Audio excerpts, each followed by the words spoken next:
আসসালামু আলাইকুম প্রিয় দর্শক, আজকে কিন্তু কোনো রান্নার ভিডিও নিয়ে আসিনি। আজকের ভিডিওটি দেখলে যে কারোর মুখে পানি চলে আসবে। প্রচুর রোদ এবং খরার কারণে গাছ থেকে আম ঝরে ঝরে পড়ে যাচ্ছে। আর এই ঝরে পড়া আম বা ছোট করালি আমগুলো কিন্তু মাখিয়ে খেতে ভীষণ মজা লাগে।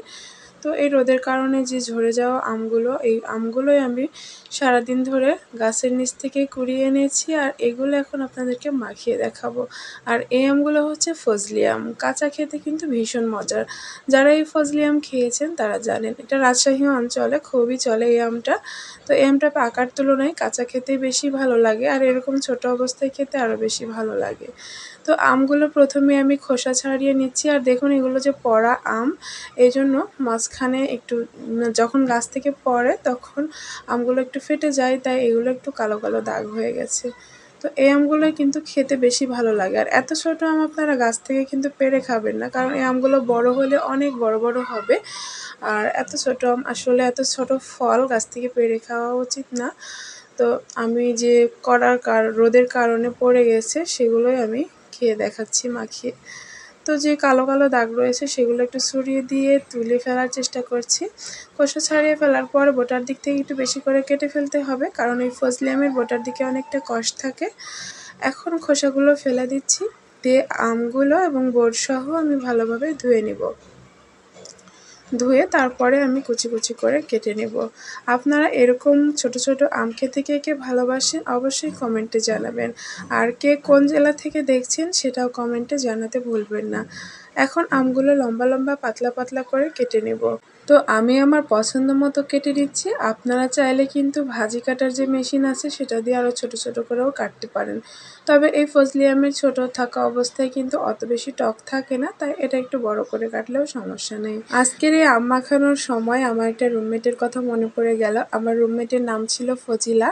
তো ও মানে এসব মাখামাখির কাজ খুব ভালো পারতো, আর ওর রেসিপিতেই আমি কিন্তু আজকে আম মাখাটা করব। ভীষণ মজা হতো, আর আমরা রুমে যখন আম মাখিয়ে খেতাম তখন ওই আমটা মাখাতো। আর আম ছাড়াও কিন্তু পেঁপে বা অন্যান্য ফলও কিন্তু মাখিয়ে খাওয়া যায়, সেগুলোও খেতাম। তো ফজিলা, তুমি যদি আমার ভিডিওটি দেখো অবশ্যই কমেন্ট করবে। তোমার জন্য অনেক অনেক দোয়া রইল, ভালোবাসা রইল। তো কার কার এরকম রুমমেটের সাথে স্মৃতি আছে অবশ্যই কমেন্টে জানাতে পারেন।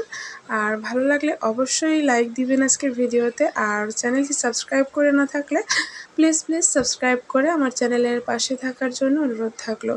আমি আমগুলো কুচি কুচি করে কেটে তারপর একটা প্লেটের মধ্যে উঠিয়ে নিচ্ছি। এখন কিন্তু মাখিয়ে দেখাবো।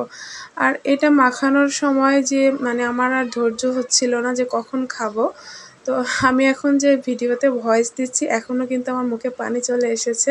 তো একটা ভাজা শুকনো মরিচ নিয়ে নিলাম, এরপরে নিয়ে নিলাম স্বাদ মতো লবণ, এরপর ভাজা জিরার গুঁড়া নিয়ে নিলাম হাফ চা চামচের মতো, আর ভাজা ধনিয়া গুঁড়া নিয়ে নিলাম হাফ চা চামচের মতো। তো আপনাদের কাছে ভাজা জিরা বা ধনিয়া গুঁড়া না থাকলে আপনারা যে মানে কাঁচা জিরা কাঁচা ধনিয়া গুঁড়া থাকে সেগুলো হালকা তেলে ভেজে নিতে পারেন। তো এরপর আমি একটু কাঁচা তেঁতুলের আচার দিয়ে দিলাম। আপনারা চাইলে পাকা তেঁতুলের আচারও দিতে পারেন। তো আমি কাঁচা তেঁতুলের আচারের রেসিপিটাও করেছি, কয়েকদিনের মধ্যে আপনারা পেয়ে যাবেন ইনশাল্লাহ ভিডিওটি। আর ভীষণ মজার হয়েছে কাঁচা তেঁতুলের আচারটা। তো তেঁতুলের আচার যদি আপনারা এরকমভাবে মাখার মধ্যে দেন খেতে কিন্তু অনেক বেশি ভালো লাগে। আর যদি হাতের কাছে এই আচার না থাকে আপনারা পাকা তেঁতুলও সামান্য দিয়ে দিতে পারেন, আর সামান্য চিনিও দিতে পারেন। তো সব কিছু একত্রে খুব সুন্দরভাবে চটকিয়ে চটকিয়ে মাখিয়ে নিচ্ছি। আর এইভাবে খেতে কিন্তু অসম্ভব মজা লাগে। আমার তো মাখাতে মাখাতেই মানে মুখে পানি চলে আসছিল যে কখন খাবো। আর এরকমভাবে সবাই মিলে খেতে কিন্তু ভীষণ মজা লাগে। বাসায় ভাই বোনরা সবাই মিলে খেলে কিন্তু অসাধারণ মজা হয়।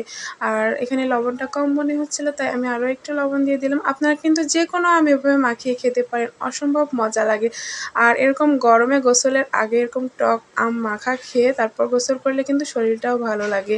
তো এখন আমি খেয়ে নিব। তো আপনারা কে কে এভাবে মাখিয়ে খেতে পছন্দ করেন অবশ্যই কমেন্টে জানাবেন। আর আমার যদি বন্ধু না হয়ে থাকেন, আমার চ্যানেলে যদি সাবস্ক্রাইবার না হয়ে থাকেন, প্লিজ প্লিজ আমার চ্যানেলটি সাবস্ক্রাইব করে আমার চ্যানেলের পাশেই থাকবেন। তো এখন আমরা সবাই মিলে খেয়ে ফেলছি, আর মাঝে মাঝে তেঁতুলের বিচিগুলো কিন্তু খাচ্ছি, অসম্ভব মজা লাগে। তো আজকের মতো এখানে বিদায় নিব। আমার চ্যানেলটি সাবস্ক্রাইব করে অল বাটনটি প্রেস করে রাখবেন, এতে করে আমার সব রান্নার নোটিফিকেশন আপনার ফোনে পেয়ে যাবেন। তো আজকের মতো এখানেই বিদায় নিচ্ছি। সবাই ভালো থাকবেন, সুস্থ থাকবেন। আল্লাহ হাফেজ। আসসালামু আলাইকুম।